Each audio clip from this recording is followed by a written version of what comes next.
Inheritance जो है उसमें भी कहा जाता है कि जैसे हमारे में है कि इंसान जो है उनके अंदर मुख्तलिफ ज़ात और बरादरियाँ और ये सारा कुछ बना हुआ है।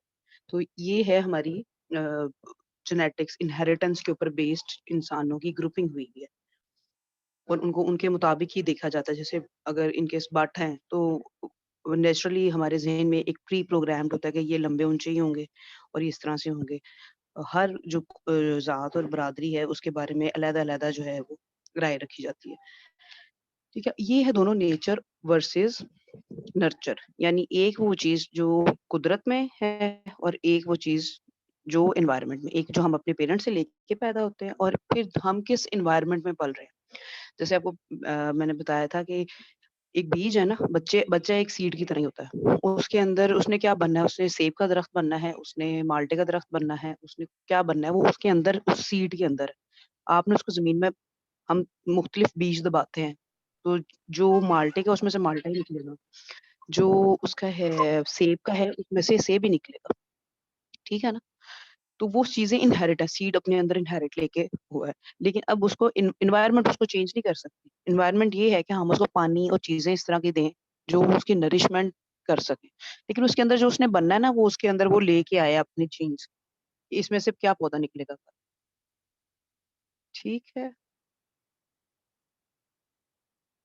नेचर हमारी जेनेटिक्स है और ये डिटरमिन करती है हमारा बिहेवियर, हमारी पर्सनैलिटी ट्रेट्स, हमारी एबिलिटीज़, ये सारी चीज़ें हमारे नेचर में। कहते हैं ना इंसान की आदत बदल जाती है, उसकी फितरत नहीं बदलती। ये वही चीज़ है। जैसे बिच्छू है तो उसने डंक मारना ही है क्योंकि उसके नेचर में है, साँप है उसने डसना ही है क्योंकि उसकी नेचर में है। दूसरी चीज़ जो हुँ। है वो है नर्चर, हमारी एनवायरनमेंट, हमारी अपब्रिंगिंग, हमारा एक्सपीरियंस और ये सारी चीज़ें हमारा बिहेवियर। बहुत सी चीज़ें हम लर्न करते हैं बचपन में, लेकिन बड़े होके हम उनको अनलर्न कर देते हैं। जब हम सोसाइटी में देखते हैं, जब हम प्रैक्टिकल लाइफ में जाते हैं, तो उन चीज़ और लर्न की हुई चीज़ों को अनलर्न करना सबसे मुश्किल काम होता है। कोई नई चीज़ सीखना आसान है, लेकिन सीखी हुई चीज़ को भूलना और फिर दोबारा एक नया पैटर्न, नया बिहेवियर सीखना ज़्यादा मुश्किल है। ठीक है? अब जैसे आप लोग सारे साइंस के हो, तो आपका एक अपना ही पैटर्न ऑफ थिंकिंग होगा। जो फाइन आर्ट्स के बच्चे हैं, उनका अपना एक पैटर्न होगा। वो बच्चे जो म्यूज़िक सीख रहे हैं, उनका एक अपना थिंकिंग स्टाइल होगा। तो ये सारी चीज़ें हैं, उनका बिहेवियर बना रही होती हैं। आर्टिस्ट हैं, उनका एक अपना पैटर्न है।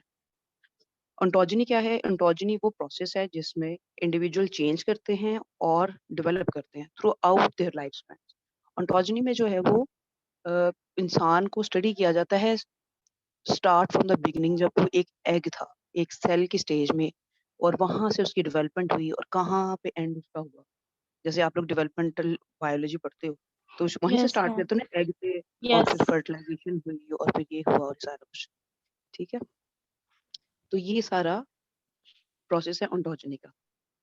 दिस टाइप ऑफ एक्सप्लेनेशन जो है वो बता रही होती है थ्रू आउट लाइफ इंसान की डेवलपमेंट के बारे में। इंसान का ग्रोथ ही नहीं होती सिर्फ उसकी, उसका साइज़, उसका कद ही नहीं बढ़ता, उसकी शेप भी चेंज हो जाती है। जो हमारी शक्ल बचपन में थी, वो हमारी शक्ल अब नहीं है। कद तो बढ़ गए हैं हम सबके, ठीक है? हम साइज़ में तो ग्रो कर गए हैं, लेकिन हमारी शेप जो है, वो भी चेंज हुई है। इंटेलिजेंस ये भी एक कॉम्प्लेक्स सेट ऑफ स्किल्स है। अब छोटे बच्चों में इंटेलिजेंस कम होती है, एक्सपीरियंस उनका कम होता है, उनमें मासूमियत होती है। जैसे-जैसे हम बड़े होते हैं, हमारे एक्सपीरियंसेस बढ़ जाते हैं, हमारी इंटेलिजेंस जो है वो बढ़ जाती है और वैसे-वैसे जो है वो हमारा बिहेवियर स्किल्ड हो जाते हैं। जो अक्सर बात कहते हैं ना, किसी सयाने ने कही थी, वो सयाना हम किसको कह रहे होते हैं? वो सयाना हम कह रहे होते हैं किसी 60-65 ऐज के इंसान को, अपनी हुँ। लाइफ जो है वो गुज़ार चुका होता है।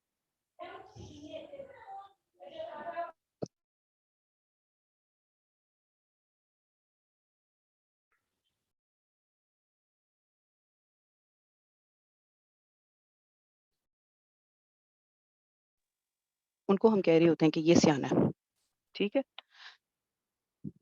नेक्स्ट है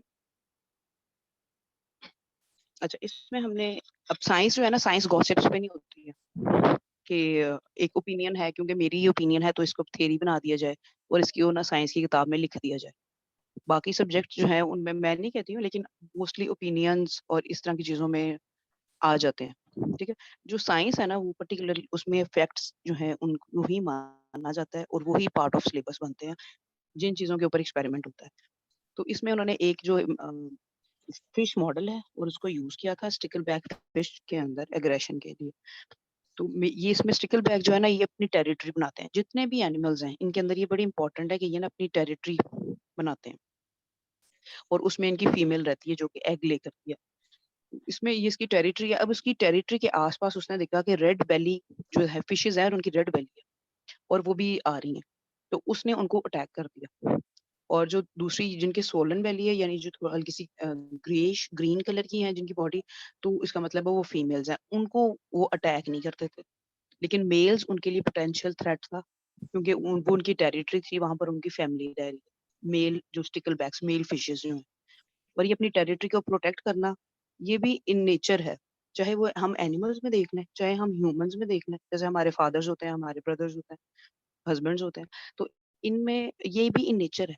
एनिमल्स के अंदर भी इसी तरह अपनी टेरिटरी को बड़ा वो टेरिटोरियल होते हैं, प्रोटेक्ट करके रखते हैं उसको। तो इसमें भी इन्होंने एक मॉडल बनाया खुद, इस तरह से फिशेज़ थी और उसको पेंट कर दिया। एक को रेड कलर का पेंट कर दिया और एक फिश जो थी उसकी जो बेली थी उसको ग्रेइश ग्रीन कलर सा कर दिया। और उसके बाद जो फिश के आगे दोनों मॉडल रख दिए, तो फिश ने जो है वही समझा कि ये मेल ही है इस वक़्त जो मेरी टेरिटरी में एंटर होने वाला है, तो उसने उसको अटैक कर। तो ये इसका मतलब है कि ये इंसान के अंदर जो है वो बिहेवियर का एक पैटर्न दिखाया हुआ है। फिक्स्ड में मोस्टली आता है। ये मेल स्टिकलबैक है और ये सिंपल क्यूज़ यूज़ करती है टू रिकॉग्नाइज़ अदर मेल, और दूसरे मेल को वो इसी तरह से रिकॉग्नाइज़ करती है, उसकी रेड बेली। वो उसकी रेड बेली जो है वो साइन स्टिमुलस है, और इसकी तरफ से वो जो अग्रेसिव अटैक आता है, उसको हम कहते हैं फिक्स्ड एक्शन पैटर्न। ठीक है? वो यूँ ही रहेगा। जैसे ही किसी दूसरे मेल को देखेंगे अपनी टेरिटरी के आस-पास, तो ये उसको अग्रेसिवली ही एड्रेस करेंगे। ठीक है? तो इसके अंदर इसने उसको एड्रेस किया। दूसरा मैकेनिज़्म है, उसको कहते हैं इन्नेट रिलीज़िंग मैकेनिज़्म्स। एनिमल्स के अंदर भी बिल्ट इन न्यूरल स्ट्रक्चर्स होते हैं, यानी नेटवर्क ऑफ न्यूरॉन्स होते हैं। हमारे अंदर ब्रेन है ना, उसके अंदर न्यूरॉन्स हैं, और उसके बाद वो एक स्पेसिफिक स्टिमुलस को हम लोग रिस्पॉन्स करते हैं। मसलन गुस्से वाले को हम देखेंगे तो हमारा अपना फेस एक्सप्रेशन थोड़ा और चेंज हो जाएगा। हमें कोई स्माइल देगा तो हम भी उसको आगे से स्माइल, या हमारा फेस एक्सप्रेशन जो है वो चेंज हो जाता है। ठीक है? तो अगर कोई हमें स्माइल देगा तो हम रिलैक्स हो जाएँगे कि ये इनसे बात करना आसान है। लेकिन अगर कोई बड़ा अग्रेसिव मूड में या बड़ा एंग्री फेस एक्सप्रेशंस होंगे तो हम अवॉइड करेंगे। तो ये मैकेनिज़म्स हैं इन्नेट रिलीज़िंग मैकेनिज़म्स, यानी हमारे अंदर ऑटोमैटिक बिहेवियरल रिस्पॉन्स जो है वो आ जाता है। इनबिल्ट बायोलॉजिकल स्ट्रक्चर्स होते हैं ये, और हमारे न्यूरल जो है वो हमारा ब्रेन जो है, जैसे कोई जमाई ले रहा होता है, ठीक है? यॉर्निंग कर रहे होते हैं लोग, तो जो दूसरा है जो देख रहा होगा वो भी ज़रूर उसको भी जमाई आएगी। तो ये हमारे, क्योंकि हमारे जो न्यूरॉन्स हैं, नेटवर्क ऑफ न्यूरॉन्स हैं, उसने स्टिमुलस को लिया और उसको कॉपी कर दिया।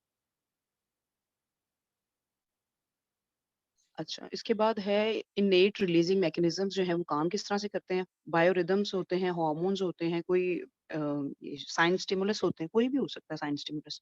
तो उससे क्या होता है कि हमारी बॉडी के अंदर इन्नेट रिलीजिंग मैकेनिज़्म एक्टिव हो जाता है। उसका मोटर पाथवे है और मोटर पाथवे से वो जाएगा मसल्स की तरफ, और मसल्स अपना फिक्स पैटर्न शो करेंगे। ठीक है? जैसे अगर कोई स्माइल करता है तो आपको भी नेचुरली स्माइल जो है वो हम भी कर देते हैं। ठीक है? तो इसको हम कहते हैं मसल्स। हमारे मसल्स जो हैं वो उसको रिस्पॉन्ड करते हैं। लेकिन क्योंकि हमारा कल्चर है, हमारी सोसाइटी है कि अगर मेल्स स्माइल करेंगे तो हम उनको स्माइल बैक नहीं करेंगे आगे से। ठीक है? तो वो भी वहाँ पर भी हमारे मसल्स ऑटोमैटिकली कंट्रोल में। कोई फीमेल हमें स्माइल करती है तो हम उसको स्माइल बैक करेंगे। कोई बच्चा स्माइल करता है तो हम उसको स्माइल बैक करेंगे। तो ये भी हमारे अंदर एक ऑलरेडी एक फिक्स्ड पैटर्न जो है वो अडॉप्ट उसके अंदर हमारी उसके अंदर नेचर के अंदर है। कैरेक्टरिस्टिक्स अगर हम देखें फिक्स्ड एक्शन पैटर्न के, तो वो भी मेंबर्स ऑफ स्पीशीज के अंदर सेम ही होते हैं। जैसे कहते हैं ना कि सारी फीमेल्स एक ही तरह की होती हैं, सारे मेल्स एक ही तरह के होते हैं। मतलब उनकी नेचर बेसिक्स जो है ना नेचर, वो उनकी सेम ही होती है ऑलमोस्ट। इसमें एक फिश वो सॉरी फिश कह रही हूँ। इसके अंदर एक बर्ड है, तो इसके अंदर इन्होंने देखा है कि एग रोलिंग बिहेवियर गूस के अंदर बड़ा है। ये जब एग कोई देख लेते हैं ना तो उसको रोल करते हैं, और रोल करके उसको अपने चोंच से, फिर अपने पाँव से, और फिर उसको खेलते हैं उसके साथ। और ये विदाउट एक्सपीरियंस, ये नहीं होता कि इनको एक दफ़ा पहले दिखाया जाता है इस तरह करना है, ये इनके अंदर है। जैसे ही एग को देखते हैं, एग क्या है यहाँ पर साइन स्टिमुलस है, उसको स्टिमुलस देता है। जैसे वो एग देखते हैं तो उसको रोल करना शुरू कर देते हैं, और उसके बाद उसको वो अपना पूरा उनका जो कंप्लीशन का जो उनका प्ले का प्रोसेस है उसको वो करते हैं।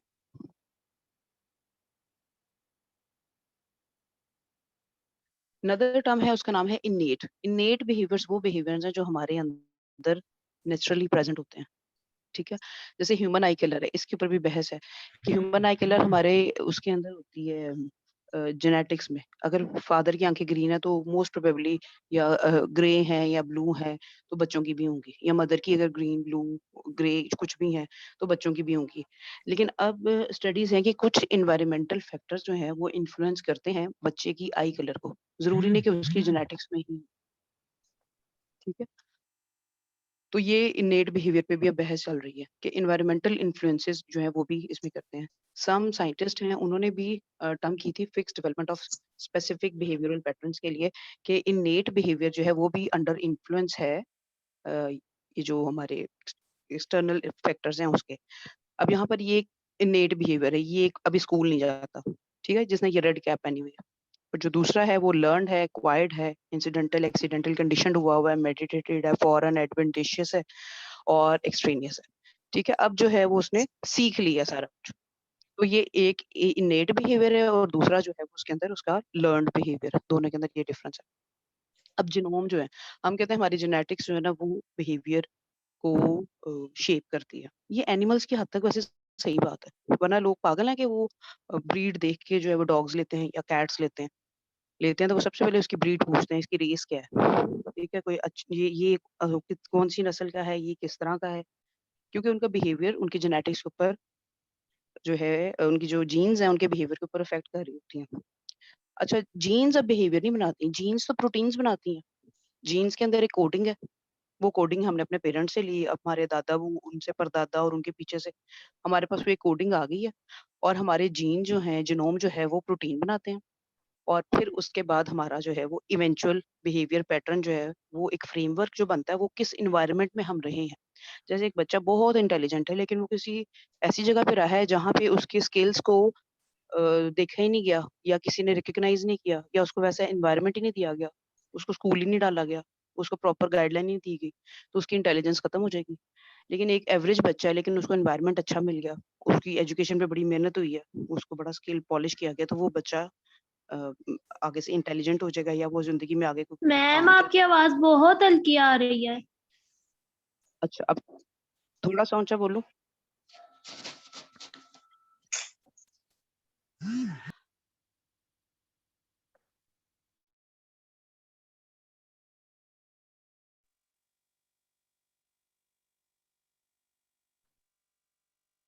डेवलपिंग एनिमल जितने भी होते हैं, ये कैपेबल होते हैं of receiving information that shapes their brain. जो अब ये ज्यूज़ हैं इनमें अब ये रिसर्चेज़ है कि जब इनकी बेबीज़ जो हैं, वो डेवलप हो रहे होते हैं, अभी दुनिया में नहीं आए होते, 4th मंथ, 5th मंथ इस तरह से। तो ये वैसे अपने जो लेडीज़ हैं उनको मैथ्स करवाते हैं, उनको म्यूज़िक सिखाते हैं, उनको जो है डिफरेंट एक्टिविटीज़ करवाते हैं ताकि बच्चे के ब्रेन के ऊपर इफ़ेक्ट हो। क्योंकि बच्चा जो सुनता है उस वक़्त अभी वो दुनिया में नहीं आया होता, तो वो उस वक़्त अपने प्लेसेंटा में जो कुछ सुन रहा होता है उसका इफ़ेक्ट होता है उसके ब्रेन के ऊपर। और कहा भी जाता है कि औरत जो है वो उस टाइम पीरियड में जो अपनी प्रेगनेंसी के टाइम पीरियड पे जो करती है बच्चे के अंदर वो चीज़ें नेचुरली आ जाती हैं। तो डेवलपिंग एनिमल्स ये भी बिहेवियर इन्होंने देखा कि अगर इनहेरिटेंस ही है, अगर जीन्स ही किसी का बिहेवियर बनाते हैं, तो फिर ये एनवायरनमेंट ये कितना बड़ा रोल है कि जो औरत सुन रही है, बच्चे का ब्रेन वैसे-वैसे बन रहा है, ठीक है? वैसे-वैसे वो डेवलप हो रहा है। तो डेवलपिंग एनिमल वो भी कैपेबल है ऑफ रिसीविंग इन्फॉर्मेशन जो कि फर्दर उसका ब्रेन बनाता है। इसमें जैकब्सन था, उसने एक्सपीरियंस किया था। उसने कहा कि जो एक्सपीरियंस है वो कोई नहीं इफ़ेक्ट करता, बेसिक न्यूरल स्ट्रक्चर ऑर्गेनिज़म्स में। ठीक है? और उसके बाद वैंग था, उसने कहा कि नहीं, उसने एक चिक एम्ब्रियो था, उसके ऊपर काम किया और उसका लिम्ब बड जो था ना वो काट दिया शुरू में ही। ठीक है? जहाँ से उसकी लिम्ब्स बनती हैं, उसके जो आगे से पंजे होते हैं जो भी, उसने उसको काट दिया तो उसने देखा कि उसके ब्रेन में ना जो मोटर न्यूरॉन्स थे, उनकी डेवलपमेंट भी डैमेज हो गई थी। वो ब्रेन में वो जो मोटर न्यूरॉन्स बन रहे थे वो डैमेज हो गए, जिन्होंने उन लिम्ब्स को कंट्रोल करना था। तो वैंग जो था उसने कहा कि नहीं, न्यूरल स्ट्रक्चर्स जो हैं कैन बी अल्टर्ड। हमारे बिहेवियर के मुताबिक हमारा ब्रेन शेप, जैसे कहते हैं ना, आपके बिहेवियर के मुताबिक आपकी हाथ की लाइनें बनती हैं। जो आप करते हैं आपकी हाथ की लाइनें वैसे बनना शुरू हो जाती हैं। तो उसने कहा इनमें अभी जैकबसन जो है उसका अपना पॉइंट ऑफ व्यू था, वैंग जो है इसका अपना पॉइंट ऑफ व्यू था। गॉबलिंग कॉल्स हैं मेल टर्की के अंदर, ये टर्की होता है, ठीक है? इसके अंदर गॉबलिंग कॉल्स होती हैं। अर्ली स्प्रिंग में क्या करता है, मेल टर्की जो है वो अपनी नेक को फॉरवर्ड करता है और उसके बाद वो है अपनी गॉबलिंग, उसका एक वे ऑफ कम्युनिकेशन है और ये इन्विटेशन होता है। अगर तो ये किसी हैन को देखेगा ना तो फिर इसकी कॉल्स और तरह से होती हैं, तो वो इन्विटेशन कॉल्स होती हैं। और अगर इसकी गॉबलिंग कॉल्स को कोई दूसरा मेल सुनता है और वो उसको चैलेंज कर देता है कि आओ लड़ो मेरे साथ, ठीक है, कम एंड फाइट, तो उसकी जो अपनी गॉबलिंग कॉल्स है चेंज हो जाती हैं, ये और अपनी कॉल्स को डोमिनेंस बताता है, ठीक है? अगर चैलेंज कर दी जाए इसकी कॉल्स और दूसरा जो सुन रहा है वो भी वैसे ही इसको कॉल दे दे, तो फिर इनकी लड़ाई भी हो जाती है। मॉडल एक्शन पैटर्न जो है ये भी बार्लो था, उसने इसके ऊपर काम किया था और उसने ये ऑलमोस्ट सेम ही है, कोई इतना खास डिफरेंस नहीं है इसमें, मॉडल एक्शन पैटर्न और फिक्स्ड एक्शन पैटर्न में। मार्लो ने इसकी टर्म को और थोड़ा एडवांस किया था और उसके बाद एक और टर्म बनाई, फिक्स्ड एक्शन पैटर्न को ही एक नया नाम दिया था, मॉडल एक्शन पैटर्न का। अब बिहेवियर में जब हम देखते हैं ना तो वर्टिब्रेट्स के अंदर, क्योंकि हमारा ब्रेन बड़ा हाईली कॉम्प्लेक्स्ड ब्रेन है हमारा और बड़े हम पीक पर हैं इस वक्त, अशरफुल मखलूकात और सुप्रीम एनिमल्स हैं हम, तो हमारा higher degree of genetic control है। इनवर्टिब्रेट्स के अंदर वैसा ब्रेन भी नहीं होता और उनके पैटर्न्स भी बड़े फिक्स्ड हैं। मक्खियां जो है उनका अपना फिक्स पैटर्न है, मच्छर है उनका एक अपना फिक्स पैटर्न है।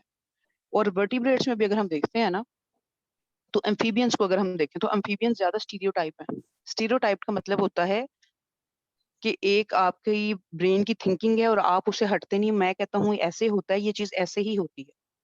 और ये मोस्टली हम कह नहीं सकते, लेकिन जो रिलीजियस जो बहुत ज्यादा होते हैं उनमें होती है कि वो अगर ईसाई है कोई बहुत रिलीजियस है, कोई हिंदू है वो बहुत रिलीजियस है, या ये हमारे मुस्लिम्स हैं, तो उनमें ये एक स्टीरियोटाइप जो है वो थिंकिंग, उनका एक अपना फिक्स्ड पैटर्न, जैसे तालिबान होते हैं हमारे, ठीक है, मॉडरेट मुस्लिम्स हैं, हम इनकी बात नहीं करें, जैसे तालिबान है उनमें एक एक उनका अपना बिहेवियर है, ठीक है, तो उनके अंदर ये पैटर्न बहुत स्टीरियोटाइप्ड होते हैं।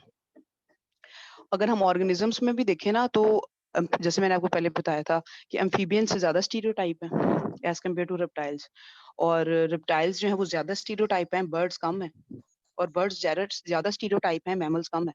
जैसे जैसे वर्टिब्रेट्स में भी ऊपर को जाते हैं ना हायर डिग्री की तरफ, amphibians reptiles amphibians fishes reptiles birds and mammals, तो वैसे वैसे इनका स्टीरियोटाइपिक बिहेवियर भी कम होता जाता है मैम जैसे जैसे हम दोबारा ऊपर ये चले। रिपीट करिएगा स्टीरियोटाइप वाला।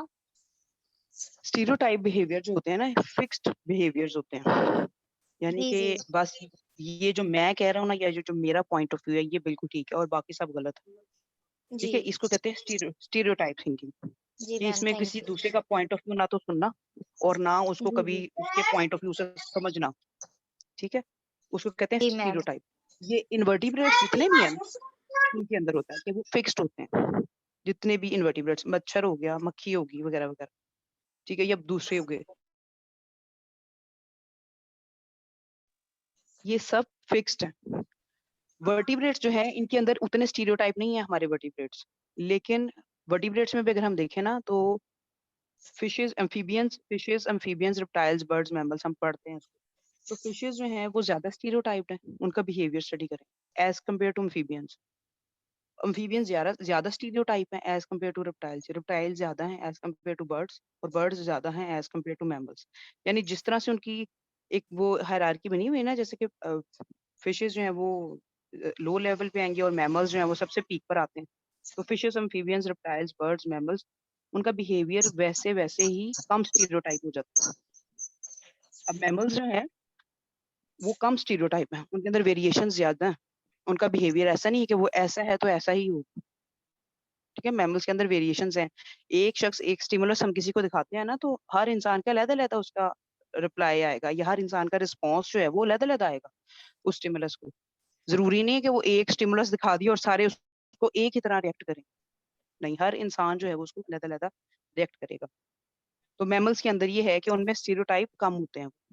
अब देखो ये जो है मुस्लिम कंट्रीज जो हैं यहाँ पे लोग और तरह से हैं, वेस्टर्न कंट्रीज में और तरह से हैं, टर्की में मुस्लिम्स हैं वो और तरह से हैं। एक इंसान ही है ना, लेकिन कितने कल्चर्स हैं, कितनी लैंग्वेजेस हैं जिसमें ये लोग रह रहे हैं, तो इनका बिहेवियर स्टीरियोटाइप नहीं है, उस तरह से नहीं है कि ये है तो ये ऐसा ही होगा।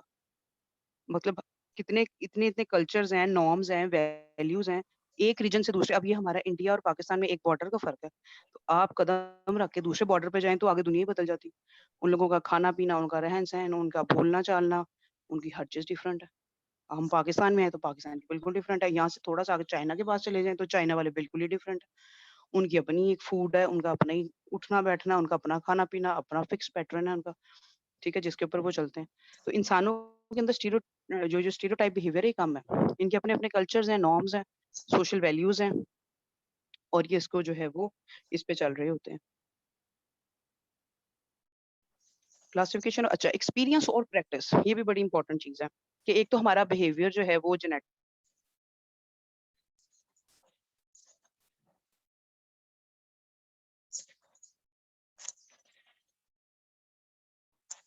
के अंदर कंडीशन किया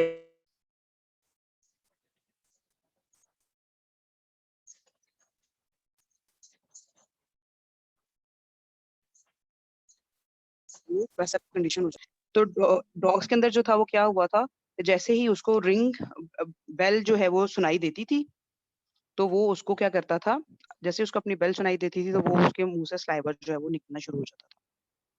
ठीक है? तो ये इसका बड़ा बिहेवियर था कंडीशनिंग में। अब बेल के साथ तो खाने का कोई उसका नहीं था, उसके मुँह से सलाइवा निकलने का कोई ताल्लुक नहीं था क्योंकि बेल की वजह से उसको पता था कि अब मीट आएगा, मेरा फूड आएगा, तो उसको सलाइवा जो है वो उसकी सिक्रीट होना शुरू हो जाता था। फिर एक उन्होंने ये भी एक्सपेरिमेंट किया कि सिर्फ बेल बजाते थे और उसको फूड नहीं देते थे, तो उसका सलाइवा सिक्रीशन जो थी वो उसकी कम हो गई थी। क्योंकि उसने जो एसोसिएट कर लिया था कि बेल बजेगी तो फूड आएगा, तो इस वज़ह से अभी फूड देते भी नहीं थे, सिर्फ बेल ही बजाते थे तो उसके मुँह से सलाइवा जो है वो सिक्रीट होना शुरू हो जाता था। तो ये हमारा इसका बिहेवियर एक डॉग का इसने कहाँ से सीखा? इसको कंडीशन किया गया ना, इसने अपने एक्सपीरियंस से, अपने प्रैक्टिस से सीखा। इसकी उसके अंदर तो नहीं था ना, इसकी जेनेटिक्स में तो नहीं था ये। इनेट बिहेवियर नहीं था। हुँ? बिहेवियरिज़्म जो है, उसके अंदर भी 2 तरह की कंडीशनिंग है। एक है ऑपरेंट कंडीशनिंग और एक है क्लासिकल कंडीशनिंग। ऑपरेंट कंडीशनिंग में सब्जेक्ट जो है सब्जेक्ट कह रहे हैं इसको डॉग, जिसके ऊपर काम हो रहा है। Subject learn behaviour by associating with consequences, ठीक है? उसको आगे से जैसे ये मदारी होते हैं, इन्होंने वो उनको सुधाया होता है ना, सुधाया इसलिए होता है कि अगर वो उनकी तरह करतब करके दिखाएगा, तो उसको फिर रिवॉर्ड मिलेगा, उसको खाना मिलेगा, वरना इनको भूखा भी रखते हैं। इनको 2-2 3-3 दिन जानवरों को भूखा रखते हैं, जब तक वो एक्ट सीख नहीं जाता, वो करता नहीं है। तो ये ऑपरेंट कंडीशनिंग है, क्लासिकल कंडीशनिंग भी है जिसमें 2 अनरिलेटेड स्टिमुलाई जिस तरह मैंने आपको बताया बेल बजती है और उसके मुँह से सलाइवा सीक्रेट हो जाता है। हालाँकि फूड देख के सलाइवा सीक्रेट हो वो तो समझ आता है। तो इसमें क्या होता है कि 2 अनरिलेटेड स्टिमुलाई को रिलेट कर लिया जाता है एक-दूसरे के साथ। ऑपरेंट कंडीशनिंग है इसमें रैट है। जब रैट जो है वो बेल बजाती है ग्रीन कलर की, तो उसको ये फूड दिया गया और दूसरे के अंदर उसने बेल बजा दी है रेड कलर की तो उसको करंट लगा साथ, ठीक है? ये है ऑपरेंट कंडीशनिंग यानी उसको उसका बिहेवियर शेप किया जाता है। उसको रिवॉर्ड दे के और उसको पनिशमेंट दे के, ठीक है? अर्ली एक्सपीरियंस जो है वो भी इफ़ेक्ट करते हैं लेटर बिहेवियर। हमारे जो एक्सपीरियंस हमने ज़िंदगी में पहले सीखे हैं, ब बचपन में सीखे या हम किस स्कूल में रहे या हम किस एरिया में रहे, हमारे एक्सपीरियंसेस क्या थे, हम किन सोशल वैल्यूज़ में रहे हैं, हमारी क्लासिकल एंड ऑपरेंट कंडीशनिंग क्या-क्या हुई थी। ठीक है ना? हर इंसान ये ज़ाहिर है इतना जब बड़ा होता है उसने 20 साल गुज़ार लिए, 21 साल चलो गुज़ार लिए, तो उसने ज़िंदगी में बड़े एक्सपीरियंसेस उसने किए होंगे और हम कौन-से लोगों को अपने एनवायरनमेंट में ऑब्ज़र्व करते हैं, हमारे इर्द-गिर्द के लोग कैसे होते हैं। जिस तरह मैंने आपको बताया था, जैसे हमारी मदर की स्माइल होती है, हमारी स्माइल भी वैसी ही होती है। हमारे बहन-भाइयों से हमारा बिहेवियर ज़्यादा मुख्तलिफ नहीं होता, ठीक है? तो ये हमारी चीज़ों का अब क्रिटिसिज़्म इसके अंदर बहुत ज़्यादा है बिहेवियर के ऊपर क्योंकि ये साइंस है, ठीक है? इसमें ओपिनियंस नहीं है, इसमें एक्सपेरिमेंट है। तो एक क्रिटिसिज़्म ये आया कि जितने भी बिहेवियर पे स्टडीज़, एक्सपेरिमेंट हुए हैं, वो सारे लैबोरेटरी सेटिंग्स के अंदर हुए हैं। इसको एनवायरनमेंट में जाना चाहिए था, बाहर लोगों को देख देखें बिहेवियर फिर बात करें। फिर उन्होंने कहा कि जी रैट्स को ही क्यों यूज़ करते हैं ज़्यादा बिहेवियर के लिए। फिर उन्होंने कहा है इनवर्टिब्रेट्स जो हैं और नॉन मैमेलियन वर्टिब्रेट्स, इन वर्टिब्रेट्स पे इतना काम नहीं हुआ और नॉन मैमेलियन वर्टिब्रेट्स इन पर भी इतना काम नहीं हुआ। वो रैट्स हो गए या डॉग्स हो गए, मैमल्स हैं ना ये, तो इनके ऊपर भी काम करें, ठीक है? जो कि नॉन मैमेलियन वर्टिब्रेट्स हैं और इनवर्टिब्रेट्स के ऊपर भी सिर्फ 10% काम हुआ हुआ है। ज़्यादा इन्हीं रैट्स को और डॉग्स को इनके ऊपर एक्सपेरिमेंट करके तो हाइपोथेसिस और थ्योरीज और सारा कुछ बनाया हुआ। तो ये भी एक क्रिटिसिज्म इसके ऊपर आया था। अब नेक्स्ट हमने पढ़ना है कि कल पढ़ेंगे इसको, एपिजेनेसिस और ओंटोजेनेसिस क्या होता है। फाइलोजेनी आपने पढ़ा ही है, ओंटोजेनी रिपीट्स फाइलोजेनी। एपिजेनेसिस एंड फंजाई ये सब किससे डेवलप होती हैं, किसी सीड से, किसी एग से, किसी स्पोर से, और उसके बाद सेल डिफरेंशिएट होते हैं और ऑर्गन्स बन जाते हैं। और ये थ्योरी दी थी किसने, एरिस्टोटल ने। ठीक है, दूसरी जो थ्योरी है वो है ओंटोजेनी। ओंटोजेनी कहती है कि origin from the time of fertilisation of egg to adult. जो ये होते हैं हमारे साइकेट्रिस्ट या साइकोलॉजिस्ट, ये भी जब बिहेवियर स्टडी करते हैं ना तो स्टार्ट करते हैं जब आप छोटे थे कि कैसे जिंदगी शुरू हुई, क्या करते थे आप जब आपने होश संभाला, आपको क्या क्या था, आपके घर का माहौल क्या था। तो वो सारा उसका पूरा लाइफ स्पैन, तो ओंटोजेनी भी यही है। जब आप डेवलपमेंटल बायोलॉजी पढ़ते हैं तो उसमें पूरा लाइफ स्पैन पढ़ते हैं, जब वो एक एग से बात शुरू होती है और एंड पे जाते जाते जब पूरा इंसान बनता है। तो ओंटोजेनी के अंदर हम दो चीजें पढ़ते हैं, एक तो ग्रोथ के साइज इंसान का चेंज होता है, और उसका डेवलपमेंट यानी स्ट्रक्चर भी चेंज होते हैं। हमारी आंखें जो हैं, हमारा ये जो बाकी हमारी आईज के ऊपर इतना इफेक्ट नहीं होता, हमारे बाकी जो स्ट्रक्चर्स हैं, ये जो होते हैं उसके नोज, लिप्स, इन सब के अंदर चेंजिंग, इसी वजह से तो हम जवानी में और शक्ल के होते हैं, बुढ़ापे में और शक्ल के होते हैं, बचपन में और शक्ल के होते हैं। ठीक है, और फाइलोजेनी अगर हम स्टडी करें तो वो है एवोल्यूशनरी हिस्ट्री। उसको हम एवोल्यूशनरी हिस्ट्री ये पढ़ेंगे कि इनकी बैक जो है वो क्या थी। ये जैसे टर्किश हैं, उनकी अपनी एक वो बताते हैं ना, हम तो बहुत हीरोइक थे और अपनी वो उनके ड्रामे हैं और इस तरह की सारी चीजें उनके बताते हैं। तो ये उसमें फाइलोजेनी है कि आप उसी हम जब एनिमल्स को पढ़ते हैं तो उसमें हम उनकी फाइलोजेनी पढ़ते हैं कि किस तरह से एम्फीबियंस थे, और उसके बाद सिलेंट्रेटा आया, और उसके बाद जो है वो स्टार्ट जो था प्रोटोजोआ, पोरिफेरा, सिलेंट्रेटा, और फिर कैसे हम पूरी एवोल्यूशनरी एविडेंसेस के साथ जो है वो हिस्ट्री पढ़ते हैं, और एंड जाके कहाँ प्रोटोजोआ से बात शुरू होती है, और उसके बाद कनेक्टिंग लिंक्स लगते हैं अंदर कि इससे ये फाइलम बना, इससे ये फाइलम बना, इससे ये फाइलम बना, और जाके बात खत्म होती है मैम कोडेड। ममेलियन पे। ठीक है ना, ममेलियन जहाँ पे। पे एट द एंड जो कि पीक उसकी थी। फिर उसके बाद वो जो हमारे टाइम स्केल्स बनते हैं कि कौन से एरा था और कौन सा पीरियड था जिसमें कौन सा ऑर्गेनिज्म